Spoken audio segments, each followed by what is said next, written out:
ಮುಂದುವರೆದಿದೆ ಡಿಕೆ ಶಿವಕುಮಾರ್ ವರ್ಸಸ್ ಎಚ್ಡಿಕೆ ಒಕ್ಕಲಿಗ ಸಮರ. ಕುಮಾರಸ್ವಾಮಿಗೆ ಡಿಸಿಎಂ ಡಿಕೆ ಶಿವಕುಮಾರ್ ಮತ್ತೆ ಕೌಂಟರ್ ಕೊಟ್ಟಿದ್ದಾರೆ. ಇಬ್ಬರು ನಾಯಕರ ನಡುವಿನ ವಾಕ್ಸಮರ ಮುಂದುವರೆದಿದೆ. ಅದು ಒಕ್ಕಲಿಗ ಸ್ವಾಮೀಜಿಯವರ ಭೇಟಿ ವಿಚಾರಕ್ಕೆ ಸಂಬಂಧಪಟ್ಟಂತೆ ಕುಮಾರಸ್ವಾಮಿಗೆ ಡಿಸಿಎಂ ಡಿಕೆ ಶಿವಕುಮಾರ್ ಕೌಂಟರ್ ಕೊಟ್ಟಿದ್ದಾರೆ.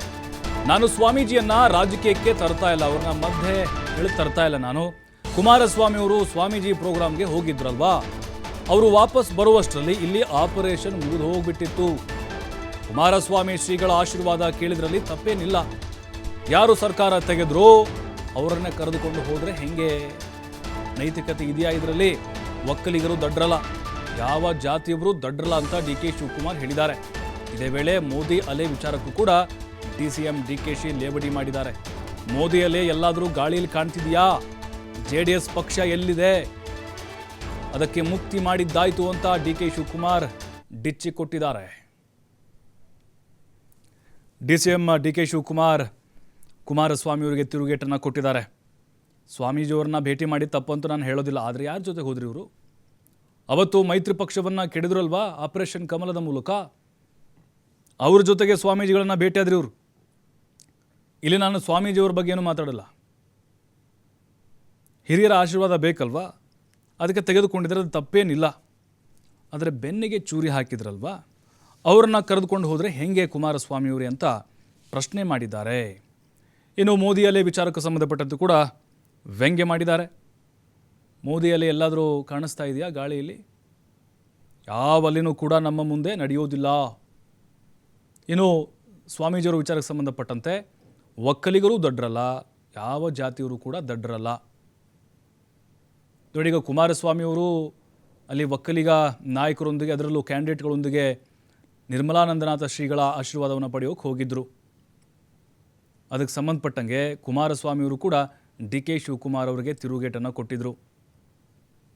ಅವರ ಹೇಳಿಕೆಗೆ ನಿರಂತರವಾಗಿ ಡಿಕೆ ಶಿವಕುಮಾರ್ ಅವರು ಕೂಡ ಕೌಂಟರ್ ಕೊಡ್ತಾನೇ ಬರ್ತಾ ಇದ್ದಾರೆ.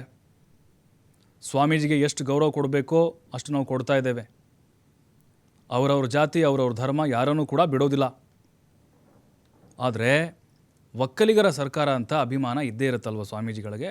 ಅದನ್ನು ಸ್ವಾಮೀಜಿಗಳು ಪ್ರಶ್ನೆ ಮಾಡಬೇಕಾಗಿತ್ತು.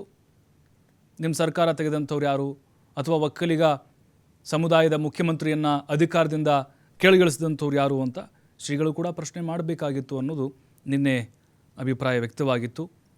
ಬಟ್ ಈಗ ಕುಮಾರಸ್ವಾಮಿಯವರ ಹೇಳಿಕೆಗಳಿಗೆ ಮತ್ತೆ ಕೌಂಟರ್ ಕೊಟ್ಟಿದ್ದಾರೆ ಡಿಕೆ ಶಿವಕುಮಾರ್. ನೋಡಿ, ನಮಗೂ ಅಭಿಮಾನ, ನಿಮಗೂ ಅಭಿಮಾನ ಅಲ್ವಾ? ಆದರೆ ನೀವು ಆಪರೇಷನ್ ಕಮಲದ ಮೂಲಕ ಸರ್ಕಾರವನ್ನು ಯಾರು ಕೆಡವಿದ್ರೋ ಅವ್ರ ಜೊತೆಗೆ ಈಗ ಓಡಾಡ್ತಾ ಇದ್ದೀರಲ್ವಾ, ಅದನ್ನು ಶ್ರೀಗಳು ಪ್ರಶ್ನೆ ಮಾಡಬೇಕಾಗಿತ್ತು. ಶ್ರೀಗಳೂ ದಡ್ರಲ್ಲ, ಒಕ್ಕಲಿಗರೂ ದಡ್ರಲ್ಲ, ಯಾವ ಜಾತಿಯವರು ಕೂಡ ದಡ್ರಲ್ಲ. ಕುಮಾರಸ್ವಾಮಿಯವರು ಶ್ರೀಗಳನ್ನು ಭೇಟಿ ಮಾಡಿದ್ರಲ್ಲಿ ತಪ್ಪೇನಿಲ್ಲ. ಆದರೆ ಅವರು ಯಾರೊಟ್ಟಿಗೆ ಹೋಗಿದ್ದರು ಶ್ರೀಗಳನ್ನು ಭೇಟಿ ಮಾಡಲಿಕ್ಕೆ, ಅದನ್ನು ಅವರು ನೋಡ್ಕೊಳ್ಬೇಕಾಗತ್ತೆ ಅಲ್ವಾ, ಪರಾಮರ್ಶೆ ಮಾಡಿಕೊಳ್ಬೇಕಾಗತ್ತೆ. ಡಿಕೆ ಶಿವಕುಮಾರ್ ಈಗ ಸಾಕಷ್ಟು ಪ್ರಶ್ನೆಗಳನ್ನು ಕೂಡ ಕುಮಾರಸ್ವಾಮಿಯವರ ಮುಂದಿಟ್ಟಿದ್ದಾರೆ. JDS ಪಕ್ಷಕ್ಕೂ ಕೂಡ ವ್ಯಂಗ್ಯವಾಡಿದ್ದಾರೆ. ಎಲ್ಲಿದ್ದೀರಿ ಆ ಪಕ್ಷ? ಅದಕ್ಕೆ ಮುಕ್ತಿ ಮಾಡಿದ್ದಾಯಿತು, ಅಂದರೆ ಮೈತ್ರಿ ಮಾಡ್ಕೊಂಡಿದ್ರಲ್ವಾ, ಮುಕ್ತಿ ಕೊಟ್ಟಂಗೆ ಆಯ್ತು ಅದಕ್ಕೆ. ಇನ್ನು ಮೋದಿ ಅಲೆ ಬಗ್ಗೆ ಕೂಡ ಮಾತನಾಡಿದ್ದಾರೆ. ಎಲ್ಲಾದರೂ ಕಾಣಿಸ್ತಿದೆ ನಿಮಗೆ ಗಾಳಿಯಲ್ಲಿ? ಆ ಒಲೆನೂ ಇಲ್ಲ ಅನ್ನುವಂಥದ್ದನ್ನು ಕೂಡ ಹೇಳಿದ್ದಾರೆ. ಅದರ ಜೊತೆಗೆ ಈಗ ಶ್ರೀಗಳ ವಿಚಾರ ಸಾಕಷ್ಟು ಚರ್ಚೆ ಆಗ್ತಾ ಇದೆ. ಶ್ರೀಗಳನ್ನು ಭೇಟಿ ಮಾಡಿದ್ರು ಕುಮಾರಸ್ವಾಮಿಯವರು, ಪ್ರೋಗ್ರಾಮ್ ಹೋಗಿದ್ರು. ಅವತ್ತು ವಾಪಸ್ ಬರುವಷ್ಟರಲ್ಲಿ ಇಲ್ಲಿ ಕರ್ನಾಟಕದಲ್ಲಿ ಏನು ಬದಲಾವಣೆ ಆಗಿತ್ತು ರಾಜಕೀಯದಲ್ಲಿ? ಆಪರೇಷನ್ ಸಕ್ಸಸ್ ಆಗಿತ್ತು, ಮುಗಿದು ಹೋಗಿಬಿಟ್ಟಿತ್ತು, ಸರ್ಕಾರ ಬಿದ್ದು ಹೋಗಿತ್ತು. ಅಂದರೆ ಇವರು 2019ರಲ್ಲಿ ಮೈತ್ರಿ ಸರ್ಕಾರ ಪತನ ಆಯ್ತಲ್ವಾ, ಕಾಂಗ್ರೆಸ್ ಮತ್ತು JDSನದ್ದು. ಆ ವಿಚಾರವನ್ನು ಕೂಡ ಡಿಕೆ ಶಿವಕುಮಾರ್ ಈ ಸಂದರ್ಭದಲ್ಲಿ ನೆನಪಿಸಿದ್ದಾರೆ. ಕುಮಾರಸ್ವಾಮಿಯವರು ಹೊತ್ತು ವಾಪಸ್ ಕರ್ನಾಟಕಕ್ಕೆ ಬರೋಕ್ಕಿಂತ ಮುಂಚೆನೆ ಸರ್ಕಾರ ಪತನ ಆಗಿದೆ. ನಾನು ಸ್ವಾಮೀಜಿ ಉತ್ತರ ಕೊಡಬೇಕು ಅಂತ ಪಾಪ ಕುಮಾರಸ್ವಾಮಿ ಅವರು ಸ್ವಾಮಿಗಳು ಪ್ರೋಗ್ರಾಮ್ ಹೋಗಿದ್ರು, ಕರೆದಿದ್ರು, ನಾವು ಹೋಗ್ಲಿಲ್ಲ. ಕೆಲ ಮಂತ್ರಿಗಳು ಅವರೆಲ್ಲ ಹೋಗಿದ್ರು, ಪುಟ್ಟರಾಜು ಅವರು ಎಲ್ಲ ಹೋಗಿದ್ರು. ಬರೋಷ್ಟೊತ್ತಿಗೆ ಇಲ್ಲಿ ಆಪರೇಷನ್ ನಡೆದೋಗಿತ್ತು.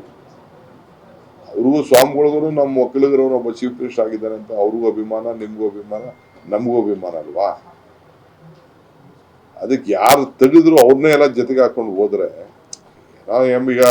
ಈಗ ಚಲರಾಯ ಸ್ವಾಮಿ, ಕೃಷ್ಣ ಬೈರೇಗೌಡರು, ನಮ್ಮ 5 ಜನ 6 ಜನ MLA ಕರ್ಕೊಂಡು ಹೋದ್ರು, MP ಕ್ಯಾಂಡಿಡೇಟ್ಗಳನ್ನ ಕರ್ಕೊಂಡು ಹೋದ್ರು, ಕೇಳಿದ್ರು, ನಾನು ಹೇಳೋದು ಕರ್ಕೊಂಡು ಹೋಗಿ ಆಶೀರ್ವಾದ ಬೇಕಲ್ಲ, ಹಿರಿಯರ ಆಶೀರ್ವಾದ ಬೇಕಲ್ಲ. ಹಂಗೆ ಇವ್ರು ಬೇಕಾದ್ರೆ ಇವ್ರಿಗೆ ಆಶೀರ್ವಾದ ಕೇಳ್ಕೊಳ್ಳಿ. ಕುಮಾರಸ್ವಾಮಿ ಕೇಳಿದ್ದು ತಪ್ಪು ಅಂತ ಹೇಳೋದಿಲ್ಲ, ಮಂಜುನಾಥ್ ಕೇಳೋದು ತಪ್ಪು ಅಂತ ಹೇಳೋದಿಲ್ಲ, ಅವರೆಲ್ಲ ಕೇಳಲಿ. ಬಟ್ ಯಾರು ಅವ್ರಿಗೆ ಶೂರಿ ಹಾಕಿದ್ರಲ್ಲ ಅವ್ರು ಕರ್ಕೊಂಡು ಹೋಗಿ, ಯಾರು ಸರ್ಕಾರನ ತೆಗೆದ್ರು ಅವ್ರು ಕರ್ಕೊಂಡು ಹೋದ್ರೆ ಆ ಸಮಾಜಕ್ಕೆ ಏನು ಉತ್ತರ ಕೊಡ್ತಾರೆ ಅಂತ ಅಷ್ಟೇ. ಅವರ ಲೋಕಲ್ ಇಶ್ಯೂಸ್ ಮೇಲೆ ಅವ್ರು ಇದಾರೆ. ಅವರು ಎಸ್ ಟಿ ಸೋಮಶೇಖರ್ಗೂ ಅವ್ರಿಗೂ ಏನಿದೆ ಅಂತ ಅವ್ರ ಕ್ಷೇತ್ರದಲ್ಲಿ ಹೋಗಿ ಕೇಳಿ ಹೇಳ್ತಾರೆ. ಅವರು BJP ಅಫಿಷಿಯಲ್ ಶಾಸಕರಾಗಿದ್ದಾರೆ. ಅವ್ರಿಗೆ ಅವರ ನಂಬಿಕೆ ಮೇಲೆ ಅವ್ರು ಯಾವ ಪಕ್ಷಕ್ಕೆ ಸಹಾಯ ಮಾಡ್ತಾ ಇದಾರೋ ನನಗೆ ಗೊತ್ತಿಲ್ಲ. ಅದು is an official member of the BJP. ನಾನು ಸ್ವಾಮೀಜಿ ಹೇಳಿತಾನೆ ಇಲ್ವಲ್ರಿ, ಸ್ವಾಮೀಜಿಗೆ ಎಷ್ಟು ಗೌರವ ಕೊಡ್ಬೇಕು ಅಷ್ಟು ಗೌರವ ಕೊಡ್ಲೇಬೇಕು ಅಂತ ಹೇಳ್ತಾ ಇದ್ದೀನಲ್ಲ. ನಾನು ಸ್ವಾಮೀಜಿ ಉತ್ತರ ಕೊಡ್ಬೇಕು ಅಂತ ಕೇಳ್ತೀರ, ನಾನು ಸ್ವಾಮೀಜಿ ಉತ್ತರ ಕೊಡ್ಬೇಕು ಅಂತ. ಪಾಪ ಕುಮಾರಸ್ವಾಮಿ ಅವರು